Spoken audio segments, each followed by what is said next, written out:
Здравствуйте, дорогие друзья! С вами доктор Болотова, и мы продолжаем тему влажных кашлей. На улице осень. У меня за окном так. И силицея для затянувшихся простуд, для затянувшихся влажных кашлей, для кашлей, которые никак не заканчиваются, для ситуаций, которые никак не проходят, для людей, которые никак не выздоравливают.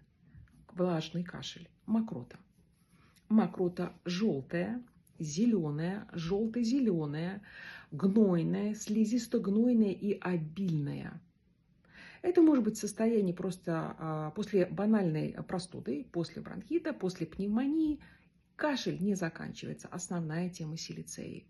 И кашель усиливается, когда человек ложится. То есть он ложится, начинает кашлять, встает, отхаркивает эту обильную желто-зеленую гнойную мокроту, и на время это успокаивается.